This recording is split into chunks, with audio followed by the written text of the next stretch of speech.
Semangat pagi Indonesia, para sahabat sang kakek. Diskusi kita hari ini, kita kedatangan tamu seorang tokoh yang luar biasa dalam bidang sastra. Namanya Saud Poltak Tambunan. Selamat pagi, Amang Saud Poltak Tambunan. Selamat pagi, sahabat sang kakek. Nah, beliau ini sebetulnya sangat lengkap kehidupannya. Mantan pejabat, mengabdi kepada negara, tetapi juga mengabdi kepada sastra kita, memberikan kemuliaan bagi sastra. Karena beliau lebih bangga disebut sastrawan daripada mantan pejabat. Sama-sama membanggakan. Nah, kita akan bincang-bincang dengan beliau. Jadi selamat pagi. Sehat, Pak? Selamat pagi. Sehat jasmani, rohani. Sehat ya? Finansial, sosial. Sehat semua. Ini padahal banyak sekarang sakit sosial, sakit keuangan. Kalau ini sehat semua. Luar biasa ini. Gimana keadaan pandemi ini? Ada pengaruhnya kira-kira bagaimana ke Pak Saud?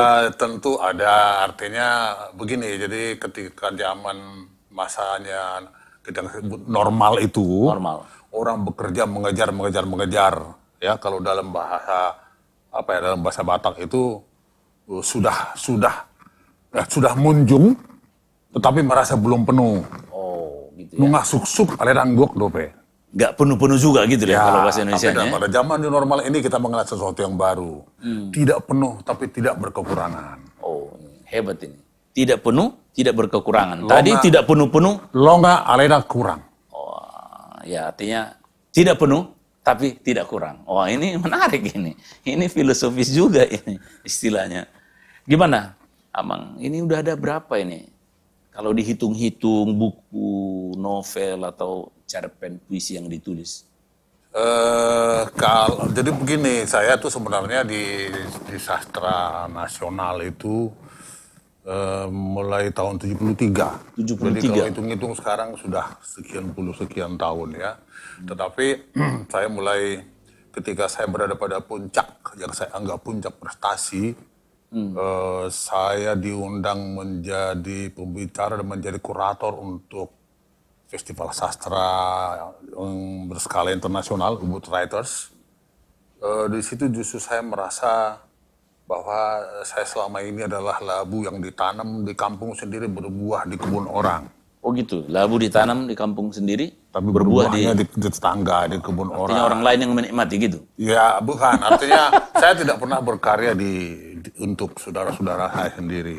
Kemudian tahun 2012, karena saya melihat bahwa dan mengingat tahun 2011 Kemendiknas itu membuat statement, membuat sinyalemen bahwa pada tahun 2090 bahwa sekian banyak bahasa daerah itu akan hilang.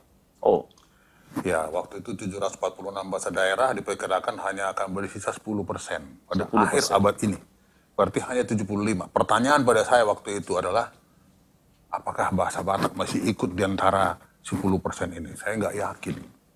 Saya tidak yakin karena pengalaman saya lihat di kampung sendiri pun anak-anak sudah tidak berbahasa Batak. Mereka berbahasa Indonesia setempat dengan aksen setempat. Jadi saya pikir harus ada yang memulai. Jadi ramalannya mungkin nggak ikut yang di 10% itu gitu kira-kira? Ya, dugaan saya begitu. Dugaan saya begitu karena melihat bahwa kita juga sering mulai merasa malu menunjukkan identitas dalam berbahasa daerah. Nah, saya punya keinginan, saya punya passion bahwa saya mau membuat bahasa Batak itu menunjukkan indahnya bahasa Batak itu. Bahasa Batak manapun. Dan bahwa bahasa Batak bukanlah bahasa Batak yang selalu kita dengar di terminal, di jalanan, di lapor. Ada bahasa Batak yang juga sangat halus. Dan bahasa Batak kita bisa gunakan untuk apapun. Jadi setelah 47 tahun menulis, 40 tahun, kan baru 7 tahun yang lalu ini, kira-kira 2012, baru sadar mau kembali menulis dalam bahasa daerah? Bukan kembali, karena sebelumnya belum ada. Oh, belum ada? Sastra modern dalam bahasa Batak, khususnya Toba sebelum itu, belum ada. Jadi baru merintis ini? Kita yang merintis. Kita yang jadi, kalau seperti kata kawan-kawan dalam pengantar buku itu, Sipuka Parik. Atau si Tas-Tas Nambur. Nah, jadi ini sebenarnya jalan samurai. Ini perintis maksudnya? Jalan perintis. Ini sebenarnya jalan sunyi yang saya saya tempuh bagaimana hidup kita ini bisa lebih berarti pada sisa-sisa usia ini. Padahal nggak populer itu ya? Bukan hanya tidak populer. Ketika peluncuran buku ini di Taman Mini, saya sudah menulis buku yang fenomenal Situ Moeng ya. Situ Moeng. Novel Situ Moeng. Itu saya pakai kaosnya ini. Itu sudah tetralogi, dan sekarang sedang saya tulis pentalogi. Nah, ketika peluncuran buku kedua ya di Taman Mini di Anjungan Sumatera Utara, ada kawan penyair dari Makassar bilang, dia manggil saya abang, abang saya ini orang gila katanya. Di tengah minat baca yang lagi anjlok menurun sekarang, bahasa nasional pun, bahasa Indonesia pun peminatnya buku-buku kita kurang. Abang saya ini kok malah menulis dalam bahasa Batak. Saya bilang, saya menulis bukan untuk cari popularitas, tapi saya mau tunjukkan bahwa bahasa Batak itu ada dan setara dengan bahasa lain pun di dunia. Itu kira-kira. Jadi dalam bahasa Batak buku saya sudah ada kira-kira 15. Dan kalau dalam bahasa Indonesia dihitung-hitung mungkin sudah ada 60-an. Jadi ya kira 70-an lah. Begitu ya? Ya. Jadi bahasa Batak aja udah ada 15 ya? 15 juga. Semenjak 2012? Semenjak 2012. Biasa nih, 7 tahun, 8 tahun, ada hampir 2 setahun ya? Situ aja udah 4, ini mau ke 5 ya? Ya, dengan pemikiran begini, usia ini kan, saya tahun ini sudah, bulan inilah, saya akan menjadi lansia berumur 68 tahun. Oh, masih terus menulis? Catatan kita begini. Sudah banyak yang kita tulis, 70 buku banyak dong. Ya, banyak sekali. Tetapi lebih banyak lagi yang belum. Oh, itu pula ya. Itu jadi, masih ada di sini semua. Ini seperti bahasa ilmu pengetahuan, makin banyak yang kita tahu, makin banyak yang tidak tahu. Ini makin banyak ditulis, makin banyak yang belum ditulis. Banyak yang belum ditulis. Ini berarti nggak ada habisnya ini. Nggak ada habisnya. Gitu ya. Dari antara novel-novel waktu di pentas sastra nasional, apa yang paling menarik dari yang paling diingat, paling berkesan? Mungkin ada beberapa, walaupun bagi saya itu ada novel lain yang berkesan. Tapi yang diingat masyarakat itu umumnya saya punya buku Hatiku Bukan Pualam. Itu pernah diangkat menjadi film layar lebar dan sukses. Jadi film layar lebar? Layar lebar. Ya. Luar biasa ini. Yeni Rahman, Roy Martin, zaman itulah, Deddy Miswar. Mereka para bintangnya dulu ya? Ya, mereka 5 stars dulu. Berarti big stars. Yang memainkan film dari novel Amang ini memang bintang-bintang utama pada waktu itu? Pada waktu itu. Berarti nah, tapi istimewanya buku yang satu ini adalah, pada tahun 2000 dia diangkat menjadi sinetron. Oh. Ya, yang pentas diperankan oleh Inneke Koesherawati, Riko Tampati, dan itu tahun 2000. Tahun 2000? Ya, tahun 2016 kalau nggak salah, itu diangkat lagi menjadi FTV. FTV. Marsanda. Jadi ini sudah 3 kali. Satu novel ini? Satu novel ini. Udah ada yang lain, ada lagi buku-buku lain. Tapi novel saya yang kedua itu sudah ke film. Saya pertama bikin tahun 77 Bukan Salahmu Ronald, kedua itu Balik Koneksi, sudah ke film langsung. Jadi zaman Deddy Sutomo dulu. Anna Tairas pertama kali main film, ya situlah. Itu. Ada lagi yang jadi film laga, banyak lah. Ada kira-kira 10 judul buku saya yang sudah difilmkan. Sudah difilmkan. Oke, balik tadi ke 2012 menulis dalam bahasa Batak. Ini kira-kira selain dari Mendikbud tadi, sama apa tadi yang ramalan 2019 Mendiknas ya. Ini ada lagi kira-kira yang disambung dengan dari komunitas bahasa daerah yang lain? Sebenarnya begini, jadi ada yang sangat concern ya dengan pertumbuhan bahasa daerah Nusantara di Indonesia ini jauh sebelum ketertarikan saya pada bahasa daerah itu Pak Ayib Rosidi, Yayasan Kebudayaan Rancage ya. Dia konsisten hampir 30 tahun lah, setiap tahun itu memberi penghargaan kepada sastra-sastra berbahasa daerah. Saya sebenarnya tidak bukan hanya bahasa daerahnya sendiri yang dihargainya. Pertama memang bahasa Sunda, kemudian bahasa Jawa, Bali, nah yang 3 ini yang lama. Oke. Ya, kemudian sekali tahun 2007 atau 2008 itu Lampung masuk sekali, tapi itu silang, baru setelah itu kita. Nah, saya punya beban tanggung jawab ya. Jadi ketika Pak Ayub Rosidi bilang pada saya bahwa kamu tanggung jawab setiap tahun bahasa Batak harus tampil di pentas penghargaan Rancage. Oh, itu ini ucapan dari beliau. Ya, itu jadi tanggung jawab saya. Jadi selama bertahun-tahun itu saya mengusahakan juga orang-orang lain untuk naik ke pentas penghargaan Rancage. Ya, sampai dengan sekarang kita sudah menghasilkan 7 atau 8 kalau nggak salah Rancage untuk bahasa Batak. Untuk bahasa Batak. Ya, jadi setiap tahun berarti ya? Ada ya, hampir setiap tahun.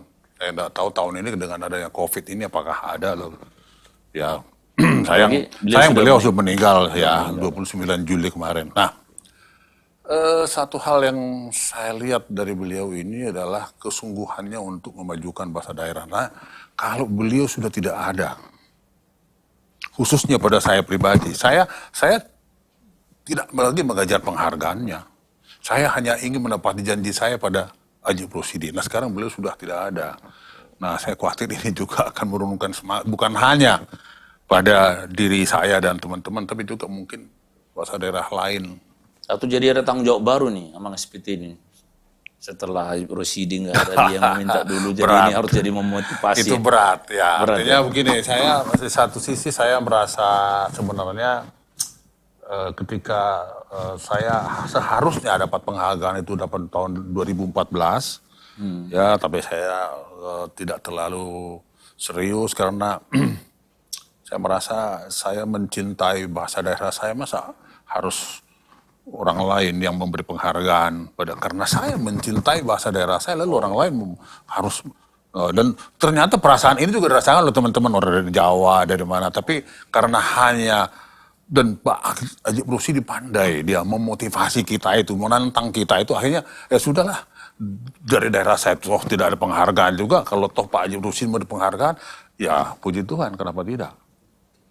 Jadi sungguh-sungguh Pak Ayub Rosidi memotivasi ya, menginspirasi untuk pengembangan bahasa-bahasa daerah. Sudah untuk menemukan orang seperti dia itu susah. Ya, negara bangsa ini kehilangan besar lah, kehilangan seorang Ayub Rosidi.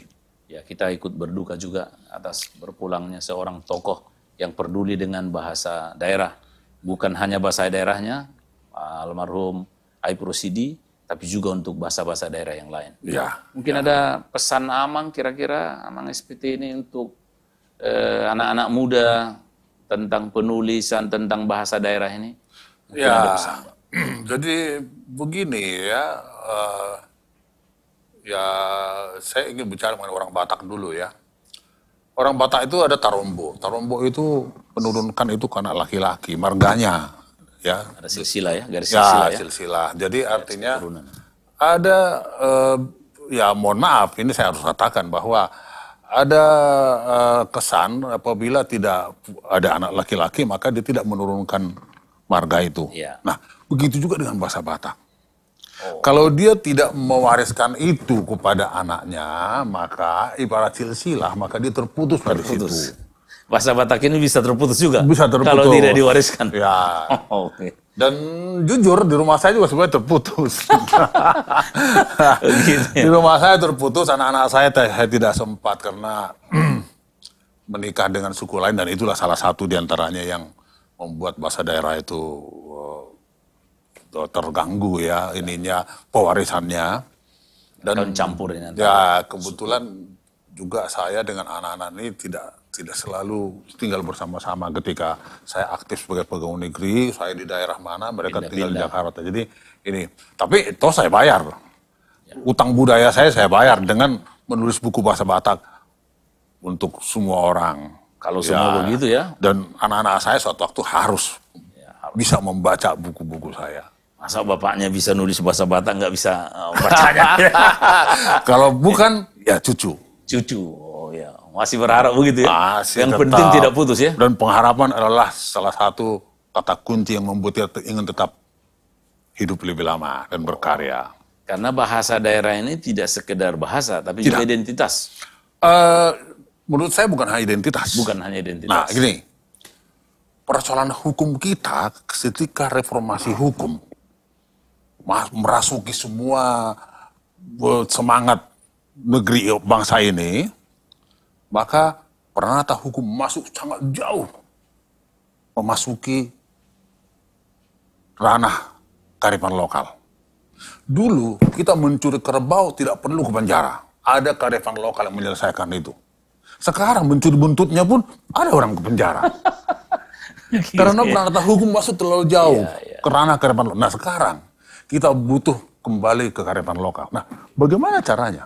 Satu-satunya pintu masuk ke dalam kearifan lokal adalah ya bahasa lokal. Bahasa lokalnya. Luar biasa, tepuk tangan dulu untuk Pak Soto. Jadi berarti sahabat sang kakek, apa yang disampaikan Pak Saud Poltak Tambunan, bahasa daerah bukan hanya sekedar identitas, tapi adalah ciri kearifan lokal. Kearifan juga lokal ini menjadi karakter. Menunjukkan, mengukuhkan jati diri bangsa. Mengukuhkan jati diri bangsa, karena bahasa daerah adalah bagian dari Indonesia. Budaya daerah adalah bagian dari budaya nasional. Persoalannya di sini, ketika bahasa Indonesia sukses masuk ke seluruh pelosok, ya, menjadi bahasa persatuan kita, jangan kita biarkan dia menjadi predator untuk bahasa. Berarti bahasa persatuan bahasa Indonesia tetap sebagai bahasa pemersatu, tapi bahasa daerah juga adalah sebuah ciri kearifan lokal itu kan, dan karakter. Utamakan bahasa Indonesia, tetap berbahasa, lestarikan bahasa daerah, kuasai bahasa asing. Oh, ini komplit kita sebagai sebuah bangsa yang unggul, luar biasa. Jadi sahabat sang kakek, kalau mau lebih jauh tentang Pak Saud Poltak Tambunan, beliau sudah membuat sebuah akun YouTube, Tortor Sangompas namanya, nanti bisa baca di layar kita untuk lebih jauh, dan kita sangat mendukung akun YouTube beliau untuk bisa mengumandangkan apa yang beliau sampaikan tadi di sini, dan kita saling mendukung Sang Kakek Network bersama-sama dengan Pak Saud Poltak Tambunan. Baik, sahabat-sahabat Sang Kakek, jangan lupa juga buat like, komen, dan subscribe untuk Sang Kakek Network. Ikuti terus Sang Kakek Network, penuh isinya menarik, informatif, dan solutif. Sampai ketemu dalam diskusi berikut. Sampai ketemu lagi. Selamat siang. Sahabat kakek, saya menulis sudah ada 2 buku puisi saya. Ini puisi dalam 2 bahasa, bahasa Batak dan bahasa Indonesia. Tujuan saya sebenarnya, saya ingin menunjukkan kepada generasi muda bahwa bahasa Batak itu tidak kalah dengan bahasa manapun di dunia. Artinya keindahannya, kemudian kosakatanya cukup untuk mewakili apa yang akan kita sampaikan.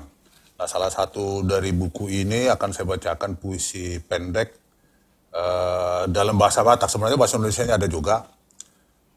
Judulnya Maila Au. Maila Au. Si hol humai saya nang marbarita tuho asa hugurit diduhut sabulung luhut nauli nadengkan parbue ni ngoluk alay mabidak kudo pe sambil ting topik ni bulung ni diau nang peluhut saya margada-gada hupapalga. Airang HP adong hauliokku natama si barita honokku tuadopamu Maila Au 21 Agustus 2000